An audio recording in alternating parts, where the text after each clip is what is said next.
ایک چپکنے والے خون کے لوتھڑے سے پیدا کیا، پوری دنیا کے انسان اسی خون کے لوتھڑے سے پیدا ہوئے ہیں، کوئی بڑا نہیں ہے، کوئی چھوٹا نہیں ہے، ایسا نہیں کہ کوئی ماں کے پیٹ سے نہیں پیدا ہوا ہے، بلکہ وہ سر سے پیدا ہوا ہو، پیٹ اور پیٹھ سے پیدا ہوا ہو، بلکہ اسی جگہ سے سب کوئی پیدا ہوا ہے۔ یہ تو دنیا میں آ کر کے اس لوگوں کی سوچ اور مزاج بدل جاتا ہے کہ کوئی اپنے آپ کو بڑا سمجھتا ہے، کوئی چھوٹا سمجھتا ہے۔ اللہ تبارک و تعالیٰ نے صاف فرمایا کوئی چھوٹا اور بڑا نہیں ہے، سب کے سب برابر ہیں انسانیت کے اعتبار سے۔ تو پہلے یہ چیزیں تھی، چھوٹا اور بڑا کا معاملہ تھا۔ بڑے لوگ علم حاصل کرتے تھے، عبادت کیا کرتے تھے، چھوٹے لوگوں کو مندروں کے اندر گھسنے نہیں دیتے تھے اور نہ ان کو علم حاصل کرنے دیتے تھے۔ اس چیز کو اسلام نے ختم کیا، اور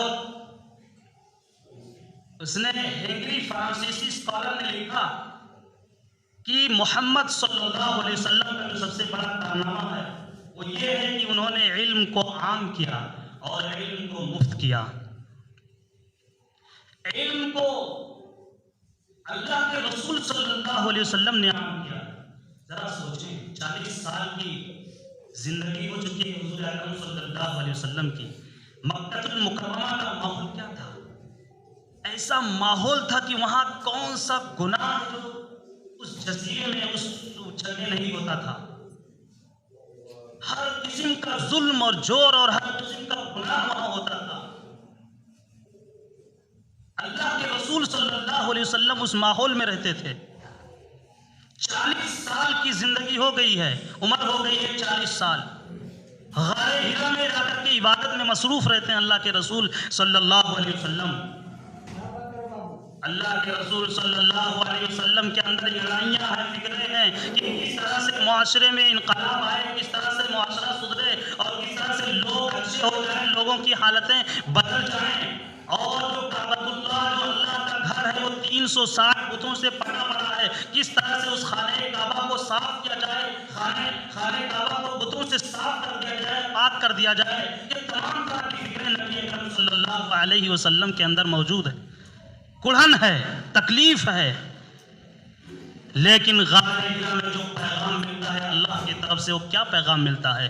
جو پہلا پیغام اللہ کے رسول صلی اللہ علیہ وسلم کو ملا وہ یہ نہیں ملا کہ آئے نبی کھڑے ہو جائیے اور فلاں گناہ کو ختم کریے، فلاں برائی کو ختم کریے، عبادت میں لگ جائیے، سجدے میں گر جائیے، یا اسی طرح معاملاتی حالت کو درست کر لیجیے، معاشرت کی زندگی کو بہتر بنا لیا جائے۔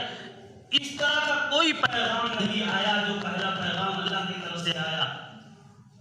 وہاں فاقہ کشی تھی، غربت تھی، لیکن غربت کے خاتمے کے لیے بھی کوئی اللہ کو رسول صلی اللہ علیہ وسلم کو پیغام نہیں ملا، بلکہ اللہ کی طرف سے جو پیغام ملا حضور اکرم صلی اللہ علیہ وسلم کو، وہ ان تمام برائیوں کے ہوتے ہوئے، معاشرے کے تمام برائیوں کے موجود ہوتے ہوئے جو پیغام ملا اللہ کی طرف سے، وہ پڑھنے کا ملا۔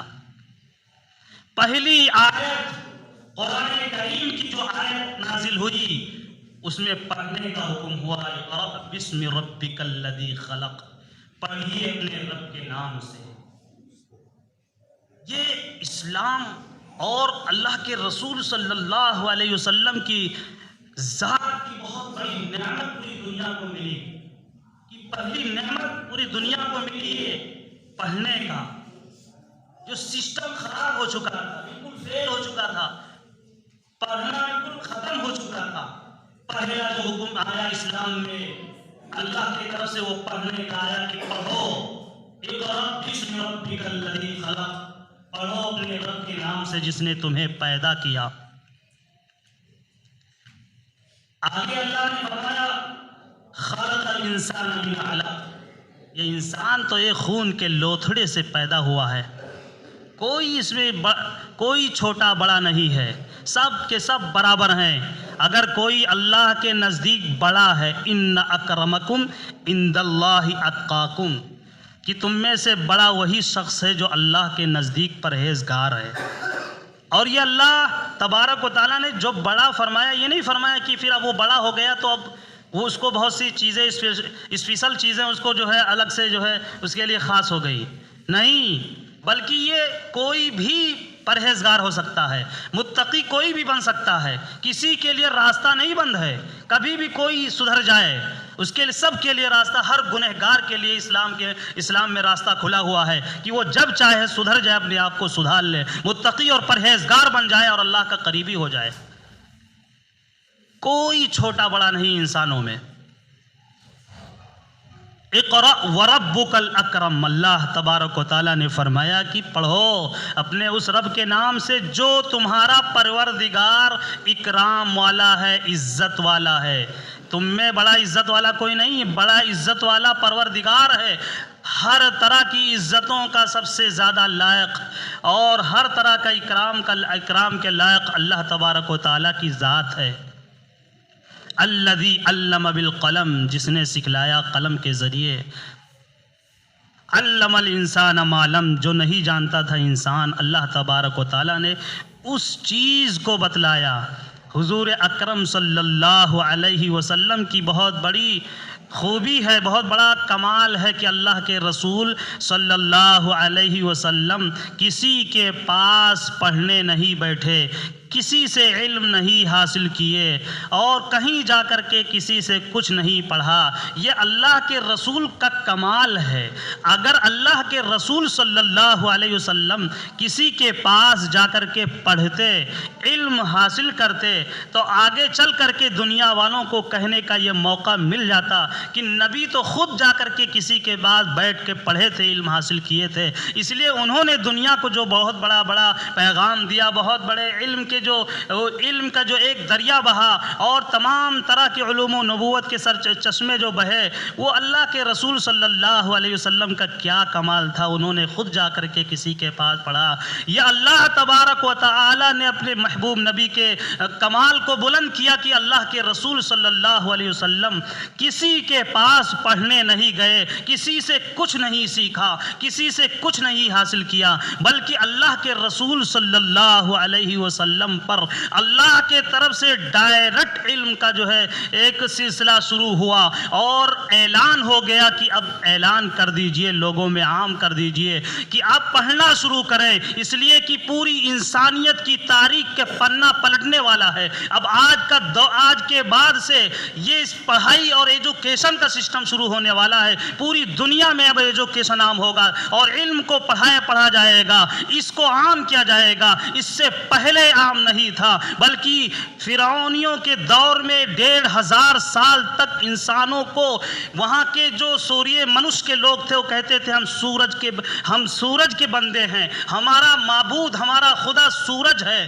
تو وہ سورج سب سے بڑا ہے، اس لیے ہم لوگ بھی بڑے ہیں اور ہم لوگ حکومت اور حکمرانی کے ہم ہی لوگ لائق ہیں، اور اس کے علاوہ جو جتنے لوگ تھے وہ سب کے سب غلام ہیں، ہمارے نوکر ہیں، ہم سے نیچے ہیں، وہ سب کو سب غلام بنا کر کے اپنا نوکر بنا کر کے وہ لوگ رکھتے تھے اور کسی کو پڑھنے کا کوئی حق نہیں دیتے تھے، کوئی پڑھ نہیں سکتا تھا، کوئی عبادت نہیں کر سکتا تھا، مندروں میں عبادت خانوں میں کوئی نہیں آ سکتا تھا۔ یہ 1500 سال تک چلتا رہا، یہ اس وجہ سے کہ ان کو جاہل رکھا گیا۔ یہ کہا گیا ہے کہ جو لوگ جاہل رہیں گے، جو نہیں پڑھیں گے، وہ تمام طرح کے رسومات توہمات میں مبتلا رہیں گے، تمام چیزوں میں پھنسے رہیں گے، لیکن اگر وہ پڑھنے لگے اور علم حاصل کریں تو وہ تمام برائیوں سے نکل سکتے ہیں، تمام شرکیہ عقائد، باطل عقائد سے نکل سکتے ہیں۔ اس لیے بہت سے لوگ روکتے ہیں کہ ہماری قوم جاہل ہی رہے تو بہتر ہے، پڑھ لے گی تو پتہ نہیں کیا بن جائے گی، کہاں چلی جائے گی، کیا ترقی کر جائے گی۔ اس لیے پڑھنے کو اللہ کے رسول صلی اللہ علیہ وسلم نے عام کیا، یہاں تک کہ عام کیا کہ بدر میں جو 70 قیدی قید ہو گئے تھے، وہ کتنے خطرناک قیدی تھے کہ وہ جنگ کرنے نبی سے آئے ہوئے تھے لیکن گرفتار ہو گئے۔ اللہ کے رسول صلی اللہ علیہ وسلم نے ان قیدیوں کے سلسلے میں کیا فرمایا؟ کتنے گھاتی قیدی تھے۔ فرمایا کہ ان میں سے جو لوگ پڑھنا جانتے ہیں وہ 3-4 ہمارے ساتھیوں میں پڑھا دیں اور وہ یہاں سے آزاد ہو جائے۔ اللہ کے رسول صلی اللہ علیہ وسلم نے ان قیدیوں کو پڑھانے کے بدلے میں ان کو آزاد کر دیا کہ 3-3 4-4 کو جتنے لوگوں کو پڑھا سکے پڑھائے اور یہاں سے چلے جائیں، آزاد ہو جائیں۔ اللہ کے رسول صلی اللہ علیہ وسلم نے اتنا عام کیا علم کو کہ یہ پڑھنا پڑھانا اتنا اہم ہے کہ اس کے بدلے میں قیدی آزاد کیے جا سکتے ہیں۔ یہی نہیں، طلب العلم فریضۃ علی کل مسلم فرمایا کہ علم کا حاصل کرنا ہر مسلمان پر فرض ہے۔ اطلب العلم من المہد الی اللحد فرمایا کہ علم کو تلاشو، اگر ماں کے گود سے لے کر کے قبر میں جانے تک تمہاری جو زندگی ہے پوری زندگی علم کے طلب میں رہو، طالب علم بن کر رہو۔ اطلب العلم ولو بالصین، اللہ کے رسول صلی اللہ علیہ وسلم نے فرمایا کہ اگر تمہیں چائنا، چین، جاپان جانا پڑے اگر علم حاصل کرنے کے لیے تو وہاں کا بھی سفر کرو، جاؤ علم حاصل کرو۔ یہ اللہ کے رسول صلی اللہ علیہ وسلم کا بہت بڑا کارنامہ تھا جو انسانیت کی تاریخ کو دیا گیا اور اللہ کے رسول سے پوری انسانوں کو ملا۔ اسی کو فرانسیسی اسکالر ہینگری نے لکھا کہ محمد کا جو سب سے بڑا کارنامہ ہے وہ یہ کارنامہ ہے کہ انہوں نے علم کو عام کیا اور علم کو مفت کیا۔ اس نے دو لفظ کہا، علم کو مفت کیا۔ یہ جو آج بزنس بن گیا ایجوکیشن، یہ 1000 سال تک وہی سلسلہ چلتا رہا۔ 450 سال سے لارڈ میکالے، یہ انگریز پارلیمنٹ کا ایک رکن تھا، اس نے پورے بھارت کا دورہ کیا اور جائزہ لیا کہ کس طرح سے یہاں کرسچینٹی کو پھیلایا جا سکتا ہے، کس طرح سے ویسٹرن کلچر کو یہاں لاگو کیا جا سکتا ہے۔ اس نے جائزہ لیا بہت گہرائی سے، تو اس نتیجے پر پہنچا، اس نے جو رپورٹ دیا کہ یہاں جو تعلیمی سرگرمیاں ہیں وہ بہت زبردست ہے، بہت علم عام ہے، پڑھنا بہت عام ہے، تو جس کی وجہ سے ہمارے دام فریم میں نہیں آ سکتے ہیں۔ ایسا سسٹم یہاں بنایا جائے کہ یہاں ایجوکیشن میں 2 پارٹ کر دیا جائے، ایک قرآن کا علم، اللہ کا علم، اور ایک دنیا داری اور ذریعہ معاش کا علم، پیسہ کمانے کا علم، اور اس کے ذریعے سے بڑے بڑے یونیورسٹیز، کانوینٹ کے اسکول، آکسفورڈ، کیمبرج اور طرح طرح کی اسکولز کھولے جائیں اور اس میں یہ ایجوکیشن لاگو کیا جائے۔ اس طرح سے ہم ان کے ذہن، دل و دماغ کو بدل دیں گے اور بغیر کچھ تبلیغ کیے، بغیر کچھ کہے یہ ہمارے طرف آ جائیں گے۔ یہ اس نے رپورٹ تیار کے نتیجہ دیا کہ اس طرح سے محنت کرنے کی ضرورت ہے۔ چنانچہ اس پر وہ لوگ کام کیے اور ان کا نعرہ تھا انگریزوں کا، اس نے نعرہ یہ دیا کہ ہم بھارت میں کالے انگریز پیدا کر کے دم لیں گے، کالے انگریز ہم پیدا کریں گے۔ شکل و صورت کے اعتبار سے تو وہ ہندوستانی رہیں گے، لیکن سوچ مزاج کے اعتبار سے پورے طور پر وہ ہمارے انگریز ہوں گے، ہماری انگریز کی سوچ رکھیں گے۔ اور اس نے اس پہ محنت کی اور اس کو ایک بزنس بنا دیا۔ حالانکہ اللہ کے رسول صلی اللہ علیہ وسلم نے علم کو مفت کیا۔ علم کا کوئی بدل ہو ہی نہیں سکتا، پڑھانے کا کوئی بدلہ دے ہی نہیں سکتا۔ علم کا بدلہ کون دے سکتا ہے؟ ہارون رشید بہت بڑے نیک بادشاہ گزرے ہیں، ان کے بیٹے کو ایک استاد نے پڑھایا اور انہوں نے ایک تھیلی کی اشرفی دی۔ استاد نے کہا بادشاہ یہ تو آپ بہت دے دیے۔ انہوں نے کہا کہ یہ بہت نہیں ہے، اگر میں پوری سلطنت کے خزانے کو آپ کے قدموں میں ڈال تو جو آپ نے سورہ فاتحہ کی تعلیم میرے بچے کو دی ہے تب بھی اس کا بدل نہیں ہو سکتا۔ تعلیم کا بدل کوئی دے ہی نہیں سکتا دنیا کے اندر۔ اس لیے اللہ کے رسول صلی اللہ علیہ وسلم نے تعلیم کو مفت کیا، عام کیا۔ یہ ایک خدمت کا شعبہ ہے۔ جو تنخواہیں دی جاتی ہیں وہ صرف خرچہ دیا جاتا ہے کہ اس میں پورا جب وہ وقت لگائے ہیں، پورا اس میں اپنے آپ کو مصروف کیے ہوئے ہیں پڑھنے پڑھانے میں، تو ان کا خرچہ جو چلے گا وہ کس طرح سے چلے گا، یہ خرچے کا بندوبست ہے۔ علم کا بدل نہیں ہو سکتا، کوئی علم کا بدلہ نہیں دے سکتا۔ علم کو مفت کیا، علم کو عام کیا، لیکن لارڈ میکالے نے جو اس نظام اور سسٹم بنایا کہ کس طرح سے اس ایجوکیشن، ہماری اس تعلیم کو عام کر کے اس کا بزنس کا ذریعہ بنا دیا جائے اور کالے انگریز یہاں ہندوستان کے اندر پیدا کیے جائیں، یہ 400 سال سے یہ جو ہمارے معاشرے میں چل رہا ہے یہ ہے۔ اس سے پہلے بالکل کوئی دو پہاڑ کوئی حصہ نہیں تھا، بلکہ مدرسوں کے اندر وہ تمام علوم پڑھائے جاتے تھے، اور اسکولوں کے اندر بھی وہ تمام علوم قرآن اور حدیث کے علوم اسکولوں میں کالجوں میں بھی پڑھائے جاتے تھے، کوئی دو حصہ نہیں تھا۔ وعلم آدم الاسماء، جو اللہ تبارک و تعالیٰ نے سب سے پہلے علم کو عام کیا، اللہ خود معلم بنے اور متعلم حضرت آدم علیہ السلام بنے۔ حضرت آدم علیہ السلام کو اللہ تبارک و تعالیٰ نے جو پڑھایا وہ بھی عرش پہ جو پڑھایا، پہلا مدرسہ عرش پہ قائم ہوا ہے، پھر اس مدرسے میں اللہ تبارک و تعالیٰ نے علم آدم الاسماء پڑھایا، یعنی تمام کائنات کی چیزوں کا علم، تمام طرح کے علوم سے اللہ تبارک و تعالیٰ نے حضرت آدم علیہ السلام کو فیضیاب کیا، پڑھایا۔ یہ وہاں سے سلسلہ شروع ہوا۔